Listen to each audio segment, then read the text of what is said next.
He's died a week later in hospital, so the case is then transferred from local CID to the major investigations team. So this has gone from an assault to now a murder case. Just a quick disclaimer, the content presented in this podcast is based on real events and may contain graphic descriptions of violence, crime scenes and other disturbing material. Listener discretion is advised. This episode is sponsored by Think Forensic. Think Forensic are a one-stop shop for all things forensic science and crime solving. They hold experience days, as well as corporate events, team building events and general education for primary school right the way up to university level, as well as other events and consultancy. There's also a shop where you can get your hands on all things crime solving, from evidence gathering to packaging and collecting evidence, as well as other forensic science equipment. For more information or to book on an experience day, please visit the website. Hi everyone, and welcome to another episode of Grave Secrets. We're your hosts, I'm Annie. And I'm Beth. Today we have another case study for you. So we're going to be talking about the murder of Paul Mathieson. This is one of those cases which, again, I feel like we're saying more and more often.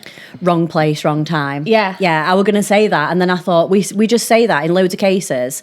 And we've covered it before and we've said it's not wrong place, wrong time. You're not doing anything. No. You're not in the wrong place. No, they weren't doing anything wrong. And in this case, we're going to get straight into it, but it was a man walking back home after a night out and, as we said, wasn't doing anything wrong. And I thought with this one, so this one is in Scotland, so it's just sort of outside of Glasgow. But we've all done this. Like, we've been out, we've been to a pub, we've been to a club, a bar, been to get food, and then you start walking home, walking to a taxi rank, walking to your lift or whatever. And I thought every single person's probably been in this situation. Yeah, and as we'll go on to explain, it wasn't even further out, closer to home. It was still within the city. Yeah. Which you would not expect. You would think it would be like back streets closer to home. No, it weren't, was it, in the at town. all? Yeah. So, obviously, we are already getting stuck in. We're going to start with the 14th of January 2018. And the case is in Renfrew, Scotland. I'm probably mispronouncing that, so I apologise. But as we say, it's a small town. It's about 6 miles from Glasgow and quite a small population. Yeah, I was trying to compare this to Sheffield. Like, do you know how many people are in I have no idea. Sheffield? Because they said around 22,000 people in Renfrew. And I thought, I always like to compare it to something. I know. I didn't quite work it out. I thought it was probably even smaller than Sheffield. I thought more Barnsley more size, town, yeah. Which, again, for those of you that are listening anywhere other than around here, other than Yorkshire, have no idea where we're talking about. But I would say one of those towns where everyone knows everyone. Yeah. There's probably 3 or 4 local pubs in the centre. Yeah. Therefore, you're going to get regulars, and I do think that in this case, that was the case. Yeah, so it starts off like a man was found on the street unconscious with quite serious injuries, weren't they? And obviously at the time, no one knows what's happened when you've got a victim who's unconscious.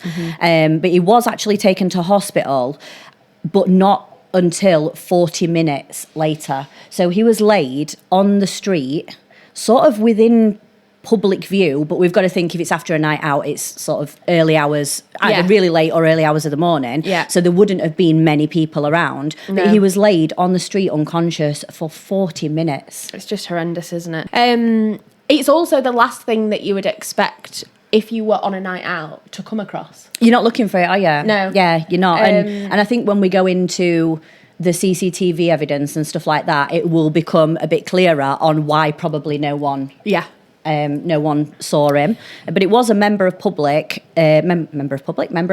that found him. Yeah. And he was taken to hospital quite quickly. And then the first thing in the hospital, obviously they'll look and see if there's any ID on the person and try and obviously identify them, notify the families.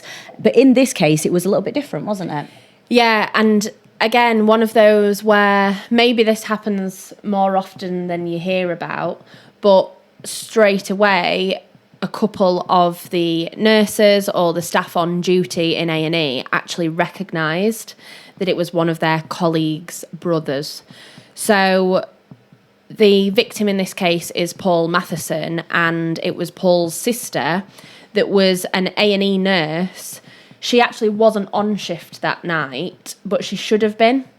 So you would just never expect that one of your loved ones would come in without warning, and especially not in that state where they're having to be identified. Yeah, and I did see an interview with Paul's sister, and she was saying when he first came in, she's so glad that it was her hospital that he came into, and that the people did recognise him, and that the people looking after him until she got there were her colleagues. So she sort of knew he was in safe the best care and in safe hands.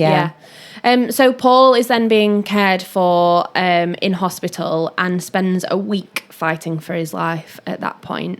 An investigation is obviously launched into the assault and the attack on Paul, which, again, is really difficult when it's something like a night out, because you've got a lot of people that are obviously drunk. You've not got the same amount of people that are just walking around, unless you're kind of on your way home probably, or into town, then you'd have no reason to be there. You'd say your majority of your witnesses have probably had a drink, haven't they? And then when it gets to the court stages, if it gets that far, your witnesses are then classed as more unreliable, because it depends how much they've had to drink, and there's lots of different factors that come into it, isn't there? Unfortunately, Paul did later pass away. He'd been in an induced coma, but then died in hospital on the 20th of January. With this, when he made it to hospital and his sister probably got there to see him, you think, oh, he's in the best place now, he's going to get better from here. And because he's in the induced coma, they sometimes do that to, obviously, for the trauma and your body to recover. So if that was me and that was like my family member in hospital, I'd be thinking, oh, they're getting better, even though it's like a bit touch and go. You're thinking they're in the right place, they're getting all the right care, like it's been a week now and he's still alive, like surely it's going to be okay. And they did believe that the injuries were caused by an assault. So again, when someone goes into hospital with those kind of injuries, you do, again, probably assume or hope that, as you say, they will make it through. It through. So Paul and his sister were incredibly close, and that is because their parents had sadly passed away. So Amanda is Paul's sister, and she said straight away that she had lost someone incredibly special. She actually referred to Paul as her Peter Pan, because she said he'd never grown up. He'd never grown up, but he was full of fun and really mischievous. Yeah, she called him like a cheeky chappy. And just to put it into perspective, Paul was only 37 at the time of his death. That's the same age as me. Yeah, that's when crazy. You think of it like that, you think, horrific. Wow, that is crazy. Yeah. But his sister said he was still a bit like sort of an 18-year-old, still liked to go out and have a drink. But also she said he was a little bit of a loner, maybe. And he would go out, but he wouldn't go out necessarily within a group of friends. He'd go out on his own, but he'd be going to his local pub or local bars, and he'd sort of know people in there, just mingle with them, you know, go in, get a drink, walk around, chat to people. You know what it's like in a small town if you've got like a local pub. You know everyone, don't you? Yeah, and you can just go in on your own, have a bit of a chat, also have a drink, and then just, again, make your own way back. It's important to say also that Paul was a father. There's not an awful lot of information out there, because obviously Paul's child, I think 12-year-old son, so they might want to keep anonymity. That's the word. With them being so young. So you have to be careful what's sort of released out in that sense as well, because it'll have been very traumatic. And it'd also be horrific to read about stuff after the fact. So Paul was just a real character, but sounded really genuine, just like a nice guy who probably was quite habitual, and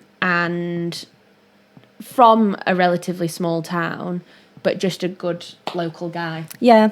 So obviously he's died a week later in hospital. So the case is then transferred from local CID to the major investigations team. So this has gone from an assault to now a murder case.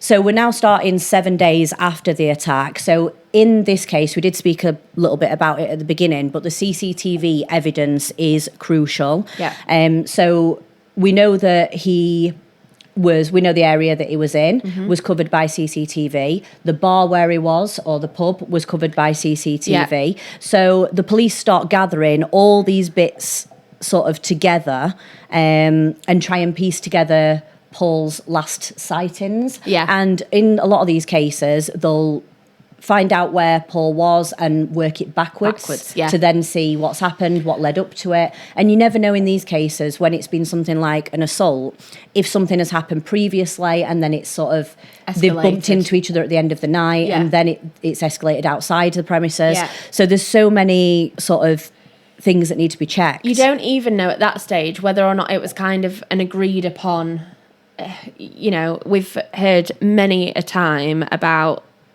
people on a night out, I'll not gender, that say, well, meet me outside then. And come outside and we'll fight it out. About it. Yeah. So they tracked back to the 13th of January. Obviously, we started on the 14th, but as we said, it was early hours. So they tracked Paul back to drinking in the Western Bar, which was his local, before leaving around midnight. He's then seen, and again, this is city centre, so fortunately there's quite a lot of CCTV, but he's then seen going just next door to the local takeaway, which was called the Curry House, and getting a pizza. He's then seen travelling in the direction of his home. So everything is normal at this point, isn't it? Yeah, normal. And there's actually CCTV footage from inside the Western Bar. And just like his sister had said, he'd got a seat at the bar. He was chatting to different people while he was there, but really he was kind of on his own. Doesn't get into any scuffles with anyone. It doesn't look like there's any disagreements at all, does it? There's not even any heated conversations he doesn't seem or anything. No. And then he makes his way home. That is almost more difficult then for investigators because you've got no leads at that stage whatsoever, and you would kind of think that the footage would give it away, but it just wasn't seeming to do so. So with this, it weren't all on one CCTV camera. They're sort of picking it up along the way, aren't they? Yes. So you've got the CCTV from the pub, outside the pub, then you've got the Curry House, and then you've got the sort of route that he was taking home, and it's all this that is sort of put together, and you can watch it online, can't you, going through. But it's just so sad that he'd just gone on a normal night out, grabbed a pizza and just didn't make it home. The other thing is as well, and I know we've talked about this before, the CCTV quality is just not good. Especially at night. So the footage of him travelling home, you can see him and he's walking quite quickly, I would say, but again, you've got a hot pizza, you're taking it home. And he's not stumbling all over either, is he? So you think, like, was he really drunk and he's fell and he's hit his head? Like, there was nothing to say that he'd had an extreme amount to drink. He was still walking perfectly fine. But then what officers do see is that as they are piecing the footage together, another male starts to come up in the same direction and then is seen on footage, and unfortunately it's right towards the edge of the frame, but is seen pretty much coming up behind Paul and getting incredibly close to Paul. So at that point they think, right, okay, there's obviously either a conversation that's taken place here or this could be their first suspect. Yeah, because at the moment they've literally got nothing, have they? So police follow quite a few lines of inquiry, but now, like we said, we've got a suspect, but there's still no motive, and the police still don't know who the suspect is, and the CCTV is not the best. So when they look at it, they try and look at like what the suspect's wearing, don't they? But even that, like when they were describing what he was wearing, I was thinking, God, I can't really see that. I know. Would you know if it was dark blue? Would you know if it was black? Could you be 100% sure? And I couldn't be with that. What they also found was that there was actually footage from where Paul was found by the member of the public, and it looked to me, but again it was very grainy, that it was still quite central within the town. It looked like it was potentially opposite like a car garage, as in like an auto car garage rather than just someone's close to what looked like crossroads, lots of parked cars, and Paul was actually found half on the pavement, half on the road, but between cars. So that's it wasn't in the road. That's why people wouldn't maybe have necessarily seen him. Yeah. But on the CCTV footage, the thing that I could see the most is sort of his legs stuck out. Yeah. But like we said before, if you're not looking for that, if you don't expect it, if you've had a few drinks and you're chatting on your way home or whatever, you're probably not going to see him, unfortunately. No. So in the footage of their potential suspect, as Annie said, they're trying to get as much information from that as possible, but it's really hard. The one thing that they did say was that they couldn't ascertain for certain, but it looked like potentially white trainers, a 3/4 length jacket, and they couldn't tell whether or not it was someone that was bald or was maybe wearing a hat. See, when they said that, I was thinking that's crazy. Yeah. Between those two, because that's how clear, that's how unclear the CCTV is. But it does show the person in the CCTV footage punching Paul, and he falls to the ground immediately, doesn't he? Yeah. So on the first hit, he is down and sort of out cold on the ground. And because we can see it is sort of behind some cars, but you can just see his legs, and it doesn't look like he's kicking, he's moving or anything. No. So it looks like that one punch did sort of take him fully down. And again, there's now a lot of footage, but there's no argument. There's still no motive. There's not even a build-up to this either. It's almost like the suspect just walks up behind him. Paul's probably turned round, and then he gets hit pretty much straight away. There's not even a backwards and forwards, an argument, any like bravado. No. Is there? So in terms of trying to work out who this suspect was, obviously the intelligence teams are gathering information about Paul in general, and they found that Paul actually had an ex-girlfriend who lived in one of the flats just above where he was then found, and where the suspect had first kind of approached him. So they went and spoke to the ex-girlfriend, and when she was questioned, she said that she did actually hear what sounded to her like a bit of a commotion, and then someone shouting the word liar. In this case, she said she didn't look outside, and at first I thought, if there was something going on outside your flat, you'd probably look. But then, on the other hand, she lives quite near the bars and pubs. Yeah. Is she just used to this on a Friday, Saturday night and just thought, I can't bother to get up, I'm not going to have a look at it. Whereas me, I'm quite nosy, so I probably would have had a quick look out of the window. But also, if it's just if it's two guys having a disagreement, you probably wouldn't think anything of it, would you? No. So they look into the ex-girlfriend a bit more, because obviously it is quite coincidental, should we say, that it's happened close to her home. And they find texts between Paul and this ex-girlfriend prior to his murder. But they actually show that the pair weren't on good terms. So they'd been split up for a while. So they were wondering whether or not that animosity could have caused motive. But again, that's still flimsy. It's not an awful lot to go on. And we also know that it's a male suspect. And the ex-girlfriend was in her house flat at the time. So it's whether or not yes, they weren't getting on, but it's also an ex-boyfriend, isn't it? So would she really have any desire. Who does get on with their exes? Yeah. Would you necessarily have any desire to then see him come to harm? Yeah. Just because you're not with him anymore. I just think the injuries that Paul suffered were absolutely horrendous, because we spoke about him getting punched, but also there was a lot more injuries. There were facial fractures that had come from a stamp or a kick to the nose area with an extreme amount of force. So from this, the blood had then obstructed his lungs and caused a cardiac arrest. So these, you see him getting punched in the first place and going to the floor, but this is a continuous, sustained attack. Yeah. Even when someone is out cold on the floor, the offender has continued. And I just can't get that in my head. Like, I understand men going out, having a disagreement, wanting to fight each other. But after a couple of punches...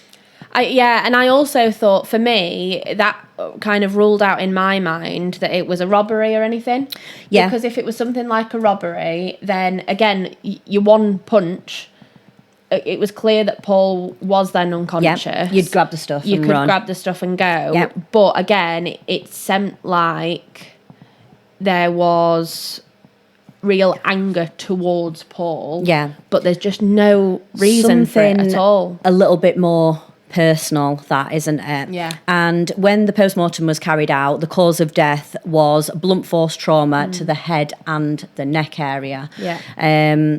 So it's not just a one-punch attack. This is long, sustained, and pretty personal, really. The only kind of saving grace is that if he was unconscious... He wouldn't have felt the rest of pain. it. Yeah. And that 40 minutes that he was laying there for, at least he wouldn't have consciously been thinking, I'm praying that someone finds me. Yeah. He just wouldn't have been aware of it. Yeah. But it's just horrific that someone's left in that state. I just don't know how someone carries on after, with that force as well. Like, you must really have that hatred to use that sort of force on someone. And I don't even think I could punch anyone. No, I can't imagine. I mean, ever. I think men are a bit more prone to fighting, aren't they? But I couldn't. So they're then talking to other potential witnesses or other people that know Paul, and when speaking to people from the Western bar that were in there that evening, they did say that there was a male who had got into a heated conversation with Paul over what people had believed was a discussion over £20. They didn't know whether it was that one of them owed the other or what had gone on, but that's all they'd heard. But the CCTV didn't show anything like any argument or anything. So this must have been quite a quiet, not over the top conversation. And again, in all of the footage of Paul, he never seems aggravated or annoyed by anything. It's clear that once he has left the pub and when he's at the takeaway, he talks to a few people. You can see him kind of shouting to someone. But again, that is probably someone shouting, enjoy your pizza, have a good night. Yeah, or thanks, mate. Oh, yeah. Yeah, and him probably shouting back, yeah, cheers, enjoy your night. Yeah. Or you even get talking to people in a takeaway, don't you? Yeah, and there's also footage of people with cigarettes outside the pub, so you do just get talking, don't you? Yeah. So as Paul walks home, as we say, he turns the corner and then basically that's the point in which he's attacked. And so for investigators, there is no explanation and they're just coming up against brick walls. It's actually 4 minutes after the suspect is first seen on CCTV that they believe that Paul was then attacked. So, you think even if there was an argument, what could have possibly gone on? Yeah, and on the CCTV as well, there is a male that is seen walking sort of past him, and then he starts to sort of run as he walks past. Yeah. So the police think, this might be a bit suspicious. Let's find out more about this guy. Suspicious in the sense of there's someone clearly unconscious. And as I say, because Paul was partly on the pavement, it would have been literally maybe a metre, if that, that this person would have been from Paul. So you would expect them to have noticed. And because he starts to run as he passes, it sort of looks like he's seen it and started to run. Yeah. But the police do track this person back to the takeaway shop. Yeah. And the CCTV footage in the takeaway shop is a lot clearer. Yeah. So the guy gets his takeaway, and then 9 minutes later, the male walks past Paul again. From a different angle this time. With his takeaway. Yeah. So he's walking past him for a second time. So now the police are wanting to talk to this male in terms of he could be a witness or he could be an actual suspect. Yeah. So they go to talk to a woman in the area who they say knows a lot of the people. She knows. Yeah, didn't she work in one of the takeaways or something? Yeah, she could. I think because it's a small town as well, probably everyone does know everyone. But they had this woman and they were hoping that she could identify who this was. So then we move to 10 days since the attack, and the unknown male from the CCTV is actually identified. I didn't see if it was identified by the woman, but I'm guessing. I think they had suspicions of who it was, and then she confirmed it. Yeah. But again, it turned out that it was the local postman. So, of course, that's going to be a familiar face. Yeah. They looked into the postman, but he'd never been in trouble. He didn't have any visible injuries.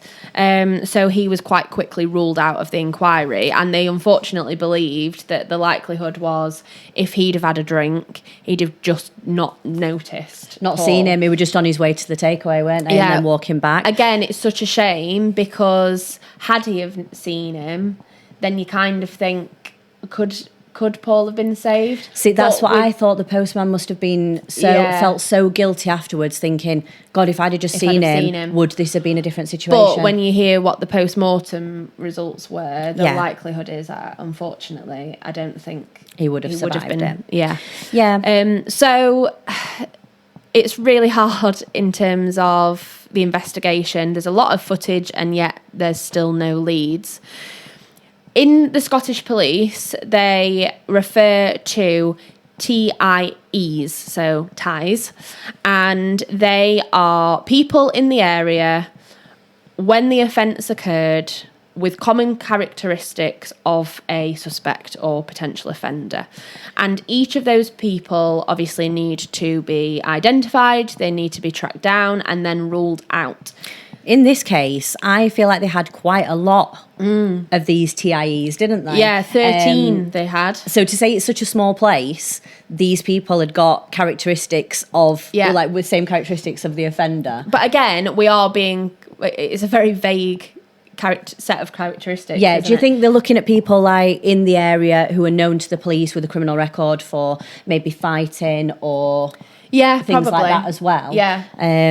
And sort of because ruling them out. Because they've not even really got an idea of height, have they? They're going on a very vague description. A lot of guys wear trainers, dark clothing. Yeah. You know, so, and we don't even know whether they are bald or whether they're wearing a hat. Yeah. It's so difficult. And I think in this case, if you've already got people who are criminals or offending in the area, they are not going to want to talk to the police. And in this case, a lot of them did give false information, try and give false names, try and throw the police off. Yeah. Not particularly because they'd have anything to do with this case, but they just didn't want to incriminate themselves in anything else, So it must have been such a hard task to eliminate, 13 Everyone, people. Yeah.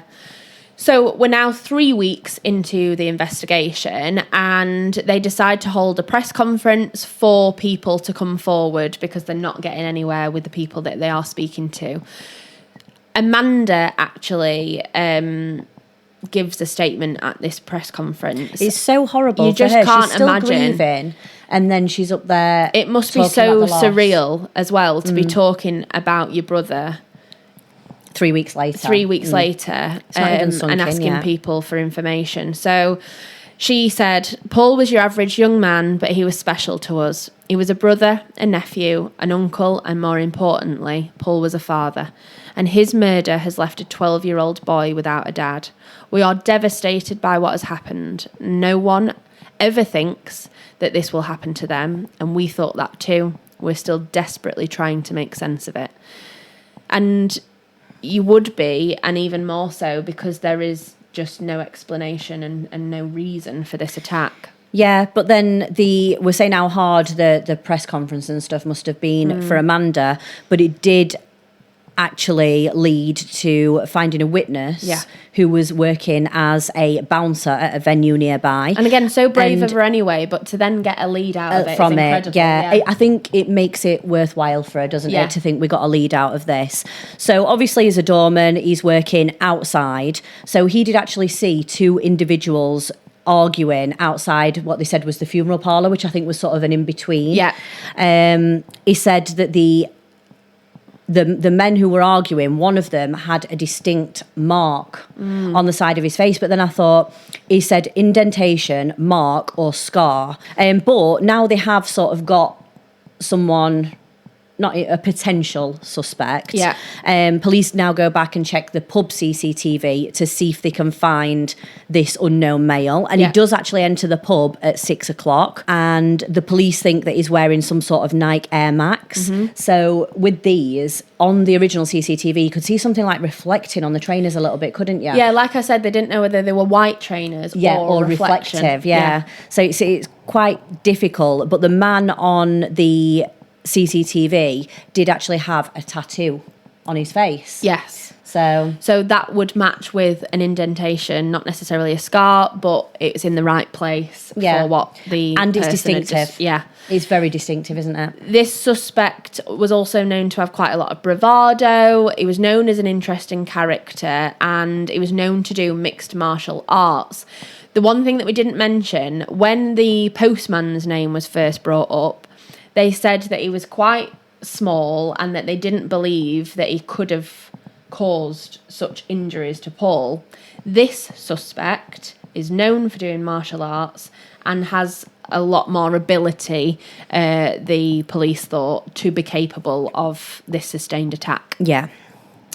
What they decided to do is seize clothing and trainers from that suspect.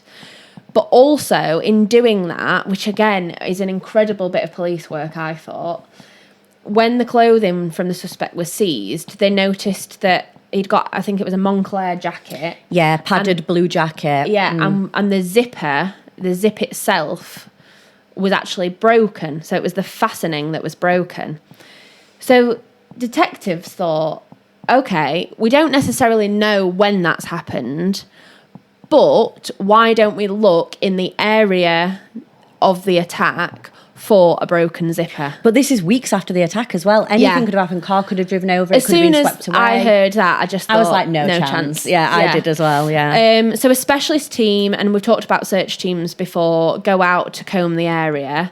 They're lifting grates up, they're lifting drains. As we say, this is a built-up city centre on a busy road. So you think even if the zipper might have been there, cars flying past would move it around.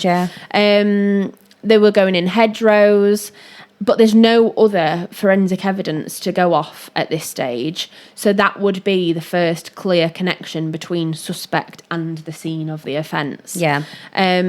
Miraculously, I don't know how they did this. They found the zip from the jacket. So once you've got something like that, what they were looking for, this man would now be arrested and brought in for questioning, wouldn't they? Because there is a link. Again, it's so hard because it's enough to arrest, but in terms of taking it to trial, that's still so circumstantial.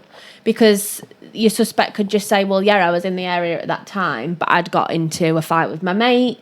You could have lost the zipper in any manner of ways. Yeah. It doesn't actually that's not enough to go on. But they did arrest the suspect, and they found that he was actually someone that lived in that area and lived with his girlfriend, which was just around the corner from the murder scene. However, this suspect has an alibi because they were with the girlfriend all night. But then you don't know in this case if the girlfriend's giving them a false alibi. And there was when they questioned the girlfriend, there were quite a lot of inconsistencies in her statement. It must just be such an emotional roller coaster for the team that are investigating, though, because you've had your first suspect, he's been ruled out. You've got your second suspect, and you've got a piece of evidence. Yeah. But then you hear that there's an alibi, and then you do have to keep then investigating. Yeah. And in this case, they also found that there were deleted texts between the pair, And you think, right, okay, again, maybe this is potential. Yeah. Have they discussed the offence, or have they discussed this potential fake alibi? So and he then obviously deleted the messages. goes no comment in his interview. And he was sort of like laughing or smirking, or he didn't take it very seriously, did he, to be fair? No, not at all. And again, for most people, you would just think to even be accused of something like that, or even questioned with something like that, you would just want to do everything you could to make to help. sure that... Some people are just not like that and don't have a good relationship with the police, do No. they? So the next thing that they need to do is confirm with their witness, the bouncer, that their suspect matches this person. So they do an ID lineup, and the bouncer does not pick out the suspect. In actual fact, he picks out someone twice the height and the build. Yeah, it's totally different, isn't it? Yeah. The guy who picked out was 6'6" and well built. The suspect was quite small, and I wouldn't say not like muscly, because obviously he does his martial arts and stuff, but not like outwardly big. No. So at this point, there is not enough evidence, and released without this suspect charge. is released. Yeah. So now, like you said, it's the second suspect. So Paul's family at this time as well have to wait until someone is charged before the body can be released. So they can't have a funeral. Scottish law. It's not a UK thing. England does have its different rules. Yeah. But I thought that Amanda in this situation, so Paul's sister, did start a petition to change this and have the rules align with the English ones. Yeah. Where so she petitioned to the Scottish government so that families can get their loved closure, ones yeah. back and have the closure earlier Yeah. than having to wait, because this case has now been going on for sort of 13 weeks Yeah. and they've still not been able to have a funeral. That must be horrible for the family. Yeah, and I also think that, like, the post-mortem has been conducted. You kind of think, why not? You know, we know what's happened to Paul. Yeah. They've got the post-mortem results. The investigation's ongoing regardless, but it is just this Scottish policy that the body can't be released to the family until they catch the offender. Maybe it's because if they needed to go back and get more evidence or whatever the reasoning is, it's so tough on Because you the imagine, family. you don't know how long that investigation's going to last. It could be a year, it could be 5. You can't even have a funeral. You can't even get closure. Yeah. So, as Annie said, it's 13 weeks have gone by now, and they'd now got 21 persons of interest. So it would just be like looking for a needle in a haystack. And from one of their TIEs, they come up with the name of Jamie Anderson. A couple of people had mentioned the name Jamie Anderson, but when they look into this person, Anderson and Paul don't appear to have known each other. However, they do have an ex-girlfriend in common. So the ex-girlfriend that we mentioned right at the beginning that said she'd heard interviewed. a commotion, they do both have her in common.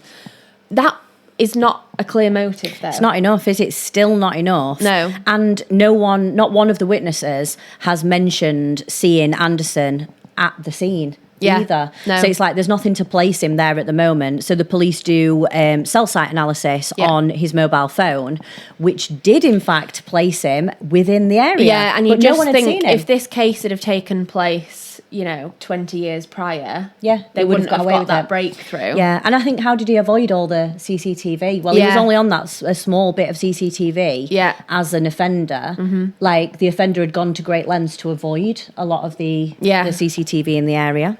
500 hours worth of CCTV. Wow. That is crazy to go through manually as well. I know you'd have a lot of officers. But on this CCTV, Anderson is actually spotted at a chemist. So the chemist CCTV is indoors and it is a lot brighter. Also, this was earlier on in that day, so on the 13th. So police can now see what he's actually wearing on that day. Yeah. So it's unlikely that he's going to have gone somewhere and got changed in between. The other thing that was really good in terms of pinning him to that location was that he had been looking to score drugs or pick up drugs 40 minutes prior. Yeah. So they've now got him in the area at that time when he'd said that he wasn't. And they now know what he's wearing from the footage earlier in the day from the chemist. Yeah. So with this information now, a warrant is obtained to search Anderson's address. So now we're on our third sort of suspect, aren't we? Yeah, so while Anderson's flat's being searched, they've gone back to speak to the ex-girlfriend, and she says that there was animosity between the pair for certain, but that Anderson wasn't with her the night of the attack, so there's kind of, again, no clear reason why all of a sudden he would have decided to attack Paul. In the search, 31 key items were seized, and this was actually mostly clothing. So there were 3 pairs of Nike trainers taken. Blood on clothing was tested, but again, they all came back inconclusive. And we've talked about how thorough those tests are before. They look at the stitches within the seams of clothing. It's so hard, isn't it, for the people on the case? Yeah. But all inconclusive. So 19 weeks after the attack, we are now. Finally, they make an arrest, and Anderson is arrested. They're still incredibly short on evidence, so they're still not sure that this will be it. They're not sure whether Anderson will get released. And at this point, they've only got 24 hours to get the evidence or release him. Yeah. So you can just imagine the pressure that they are under to find something. And Anderson again gives a no comment interview. I think we expect that in most of them now, don't we, to go no comment. But again, what I thought was clever in the interview is that doesn't then stop them. They just start showing him evidence. Yeah. He doesn't have to respond to it, but they show him the CCTV footage from the day. They also then show the footage of the attack. And I think they also showed footage of him in the chemist. Yeah, and said, is this you? Yeah, he still went no comment. Yeah. So a notebook was also seized from Anderson's bedside cabinet. And the police have this, don't they? And they start reading out what is in this notebook. And he's talking about dishonour, he's being heartbroken, and he's talking relating to his ex. Have you got the I've got whole the thing? Quote. It says, I'm a glass half full optimist and a positive kind of guy. I went from love and marriage to betrayal and dishonoured in 3.5 seconds. I'd have done anything for her. Mostly already kind of did. I miss her, even though she never had my back or even really gave a flying fuck about me when I really needed her the most. I'm heartbroken. I feel as though I'm missing part of my body and soul. It's soul destroying when I think of her. Is she all right? Does she even think or feel like I'm feeling? Does she hate me? Has someone said something to her? I'm astounded and utterly fucking lost as to why she's went from soulmate to being sick of me in one day. What the fuck? Motherfucker. So clearly a very angry man. There's a lot of confused emotion in there within that. What then became clear is that the ex-girlfriend, they'd actually previously been engaged in 2016. So you don't know when this was written, but there's a lot of history. Regardless, there's a lot of history, and you can tell that they had all split up at that stage, and it's very raw. So now, because they've both got a link to the same woman as well, is this motive? You know, we can see from those notes there that Anderson was angry about a situation. Yeah. Did he kill Paul because he was jealous? Yeah, and although Paul wasn't with her at the time, we don't know that the offender didn't know that. Yeah. It then became clear that Anderson was in the area that weekend, but more specifically, he was trying to see the ex-girlfriend at her home and win her back. Yeah. So we've now got him in the area. We know that he is actively still trying to win his ex back. Therefore, all those emotions are going to be at the fore. Obviously, if he hasn't got her back, we now know. Yeah. So we've said that the clothing was seized and that was all inconclusive. The trainers were also seized. We said there were 3 pairs of Nike trainers. And DNA is actually found on the trainers, and it is a 1.8 million to 1 that it is Paul's DNA on Anderson's trainers. Yeah, so now that is a big breakthrough, because you've now got your offender linked to your victim, which is the first solid piece of evidence that they've got. Yeah. So in this case now, Anderson can be arrested for murder. So that was 13 months after the attack. So 21st of March 2019, the trial begins. And Anderson actually pleads guilty at this stage, but to a lesser charge, which was culpable homicide. So this, again, is only a legal term that is used in Scotland. And I had a look into this, and it means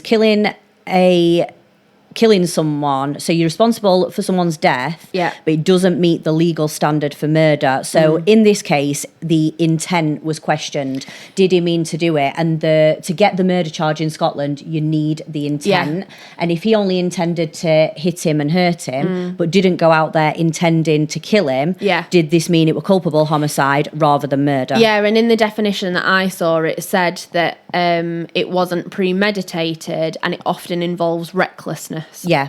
So that, unfortunately, does kind of fit this. But then you've crime. gone out there and you've hit someone, and then they are on the ground and you've caused more injury. I think if it was one punch, the culpable homicide would have been fitting. Yeah. But in this case, Anderson was sentenced to just 9 years. I was shocked by this. I was as well. But then in interview, his sister Amanda said that the police basically spoke to her and said, listen, we can fight it, but unfortunately we don't necessarily know that we would get a better result because there isn't an awful lot of evidence. Yes, there's the DNA on the trainers. I'd think the CCTV is enough evidence, though. You know, one hit and then punching and kicking. And you'd think that would be intent. The other problem that they said was that because the witnesses were inebriated at the time, again, they might have been discredited as unreliable. Yeah. So Amanda said it felt like a massive kick in the gut to not get a full trial. And again, that sentence of just 9 years to me is like, it's awful. Yeah. But you would just hope that with being in prison, Anderson's gonna learn from his mistakes. Yeah, and the petition that we spoke about earlier with Amanda, starting around postmortems and releasing the body, has already helped so many other people. So families in Scotland are now able to lay their loved ones to rest as soon as possible without having to wait for a conviction. So I think the work that Amanda's done around this has been really sort of paramount in helping other people in the same situation. As awful as it is to lose Paul, not only has he left a legacy with his son, but then you've got this has come out, many lives that have been changed. And we're just going to finish with a couple of quotes about Paul. His sister said, "He's all that I had, really, and I miss everything about him. His death has left a massive gap in our lives, a gap that we will never fill." Amanda did say, "I still think attacking an unconscious man should be murder." And I hope he thinks about it every day and feels guilty for what he's done. We are going to put the details of information about that protocol that Amanda has helped change in the show notes. So if you do want to read up more about that, then please do. But what a tragic loss of life. Such a young age as well. So that is our case today. I think it was maybe the first one in Scotland, was it? I think possibly. I can't remember. No, I feel like we might have done one. I think we had at the beginning. Yeah, because it was the lock-based one. Yes, it was. Yeah, so probably our second Scottish-based case. But we hope we've done that one justice. As usual, give us a follow on all our social medias, and we will be back again next week. Take care. Bye.